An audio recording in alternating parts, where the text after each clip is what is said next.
ওযুর সময় মেয়েদের মাথার কাপড় সরে গেলে কোনো অসুবিধা হবে কি? এই প্রশ্ন অনেক মা বোনরা করেন।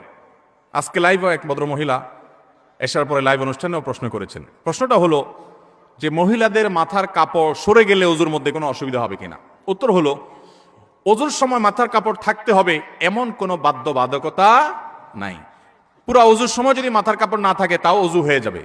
দেখতে হবে যে কোনো গায়রে মাহরাম পুরুষ তাকে দেখছে কিনা। কোনো গায়রে মাহরাম পুরুষ নাই, বাসায় এখানে বাপ ভাই আছেন, স্বামী আছেন, সন্তান আছেন, তাদের সামনে তিনি ওযু করছেন বা অন্য নারীর সামনে ওযু করছেন বা একা একা ওযু করছেন, মাথায় কাপড় যদি টোটাল পুরো ওযুতে একবারও না থাকে তাতে কোনো অসুবিধা। আমরা সময় যেখানে জায়গা মাথা কাপড়ের সেটা দিই না, যেখানে মাথা কাপড় যাওয়ার দরকার নাই সেখানে মাথা কাপড় নিয়ে টানাটানি করি। আজানের সময় অনেক মহিলা মনে করে যে ঘরে আছে একা একা কেউ নাই, তারপরও আজান শুরু হয়ে গেছে তাড়াতাড়ি মাথা কাপড় দেওয়া শুরু করে। আছে না নাই? এখানে মাথা কাপড় দেওয়া জরুরি না তো, যদি কোনো গায়রে মাহরাম পুরুষ থাকে তখন আজান না হলেও মাথায় কাপড় দিতে হয়। আর যদি কোনো গায়রে মাহরাম পুরুষ না থাকে সেখানে আপনার জন্য মাথা কাপড় দেওয়া জরুরি। আপনি রিল্যাক্সে থাকতে পারেন, মাথা কাপড় দিতেও পারেন, নিচেও থাকতে পারে। এখন কথা হলো ওযু। ওযু করার সময় আপনি যখন মুখ ধোবেন একেবারে চুলের গোড়া পর্যন্ত পানি যেতে হবে, এই কানের লতি পর্যন্ত পানি যেতে হবে। তাহলে এই জায়গাগুলোতে পানি পৌঁছানোর জন্য মাথায় কাপড় থাকলে অনেক সময় ভিজে যাবে, এই জন্য সরাই নিয়ে আপনি ভালো করে ধুলেন, অবশ্যই জায়েজ আছে। আবার যখন মাথা মাসা করবেন, ভিজে হাত যখন উপর দিয়ে দিবেন অনেক সময় কাপড় ভিজতে পারে, জন্য কাপড় সরাই দিয়ে আপনি পুরো মাথা মাসে করলেন, অসুবিধা নেই। তাহলে খোলাসা এবং সারাংশ কথা হলো ওযুতে মেয়েদের মাথা কাপড় দিয়েই ওযু করতে হবে এমন কোনো বাধ্যবাধকতা। মাথা কাপড় রেখে যদি ওযু করতে পারেন ওকে, আর যদি সরেও যায় তাতে কোনো অসুবিধা নাই। সাধারণ গোসল করার পর নামাজ পড়ার জন্য আবার ওযু করার প্রয়োজন আছে কিনা? অনেক লোক আছে দেখবেন গোসল করার পর আবার নতুন করে ওযু করে, আছে না নাই? গোসল শেষ উনি আবার বিসমিল্লাহ পড়ে ওযু শুরু করছে। এটা একটা নিষ্প্রয়োজনীয় কাজ, কোনো দরকারি কাজ না, বেদরকারি কাজ। আপনি যদি সুন্নাহ সম্মত গোসল করেন তাহলে গোসলের সাথে বাই ডিফল্ট ওযু অটোমেটিক হয়ে যায়, আলাদা করে ওযু করার আর দরকার। সুন্নাহ সম্মত গোসল কোনটা? আপনি গোসলের জন্য যখন ওয়াশরুমে ঢুকলেন প্রথম কাজ হবে শরীরে বা কাপড়ে কোনো জায়গায় নাপাক থাকলে সেই নাপাকটাকে ডলে আগে ধুয়ে ফেলেন, ভালো করে ডলে পরিষ্কার করে ফেলছেন, আলহামদুলিল্লাহ, প্রথম কাজ শেষ। এরপর দ্বিতীয় কাজ কি?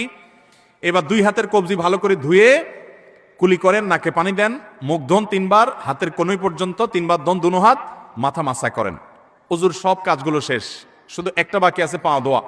পা ধোয়াটা থাকুক বাকি। এবার আপনি মাথায় কাঁধে শরীরে পানি ঢেলে গোসল করেন। ওয়াশরুম থেকে বের হওয়ার সময় 2 পা একেবারে ইয়া পর্যন্ত টাকনু পর্যন্ত ধুয়ে এরপর আপনি বের হয়ে চলে যান।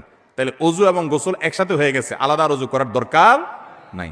অনেকে এরপরে আবার আলাদা ওযু করতে যায়, এটা একরকম বলতে পারেন বিনা প্রয়োজনে কষ্ট। এরপরে প্রশ্ন হলো লাশের পাশে কোরআন পড়া কতটুকু যৌক্তিক? কোরআন তো জীবিত মানুষকে শোনাবার জন্য, হয় নিজে তেলাওয়াত করবেন, নিজে বুঝবেন, পড়বেন, আমল করবেন, সওয়াব নিবেন, অথবা আপনি যদি শুনাইতে চান কোনো জীবিত মানুষকে শুনাতে পারবেন। একজন মানুষ মারা গেছেন, তাকে আর শোনানোর ক্ষমতা আপনার। অতএব লাশের পাশে চারপাশ ঘিরে ধরে কোরআন তেলাওয়াত করা, মাদ্রাসার ছেলেদেরকে ডেকে এনে ভাড়া করে টাকা পয়সা দিয়ে কোরআন খতম করার যে রেওয়াজ আমাদের সমাজে প্রচলিত আছে, এটা নবী আলাইহিস সালামের আদর্শ না। মানুষ মারা গেছে, যত দ্রুততার সাথে সম্ভব তার গোসল দিয়ে দাফন কাফন করে তাকে কবরস্থ করতে হবে, এটাই হলো নির্দেশনা। আর তার জন্য দোয়া করবেন, দান সাদেকা করবেন, নেকামল করবেন, ইসালে সওয়াব করবেন, সেটা ভিন্ন কথা। কিন্তু লাশের পাশে বসে কোরআন পড়ার বিশেষ কোনো বৈশিষ্ট্য নাই। এরপরে প্রশ্ন হলো, আমি একজন মুসলিম ছেলে, আমার একটি প্রশ্ন ছিল, জন্মের পর আমার নাম রাখা হয়েছে হিন্দুদের নাম অনুসারে। এখন আমি যদি আমার নাম পরিবর্তন করে সুন্দর একটি ইসলামিক অর্থবহ নাম রেখে আকিকা দেই, তাহলে কি কিয়ামতের দিন আমাকে এই নাম ধরে ডাকা হবে নাকি আগের নাম ধরে ডাকা হবে? কারণ শুনেছি কিয়ামতের দিন আল্লাহ তাআলা সুন্দর অর্থবহ নামের উসিলা মানুষকে জান্নাত দান করবেন। দেখুন, যদি কারোর নামের মধ্যে শিরকপূর্ণ কিছু থাকে, শিরকপূর্ণ, তাহলে সে নাম পরিবর্তন করা আবশ্যক। বাপ থাকলে বাপে করবেন, না নিজে নিজে করবেন। আর যদি শিরকপূর্ণ না থাকে কিন্তু নামটা হয়তো অত সুন্দর না, তাহলে সেটা পরিবর্তন করা আবশ্যক না। আর যদি ভুল নাম সংশোধন করে নতুন নাম রাখা হয় তাহলে এটার জন্য কোনো আকিকা দিতে হবে না। কারণ আকিকার সাথে সম্পর্ক হলো সন্তানের জন্মের, এর সাথে নাম রাখা, পুনরায় নাম রাখার কোনো সম্পর্ক। আমরা অনেকে মনে করি যে নতুন করে নাম রাখলে আকিকা দিতে হয়। আমরা ছোটবেলায় গ্রাম দেশে শুনেছি যে কারোর যদি নাম হয়তো একটা নাম রাখা হয়েছে যেটা সবাই ব্যঙ্গ করে, তো একটা ভালো নাম রাখার চেষ্টা করা হয়, ওই জন্য গরু জবাই করে সবাই খাওয়াইতো। এটার উদ্দেশ্য ছিল পুরো এলাকার মানুষকে ডেকে এনে খাওয়ায়া আনুষ্ঠানিক ঘোষণা দেওয়া যে অমুকের নাম এখন আর এটা না, এখন এটা। এটা হলো নামটা, ভালো নামটা ঘোষণা করার জন্য, ওর সাথে আকিকার কোনো সম্পর্ক।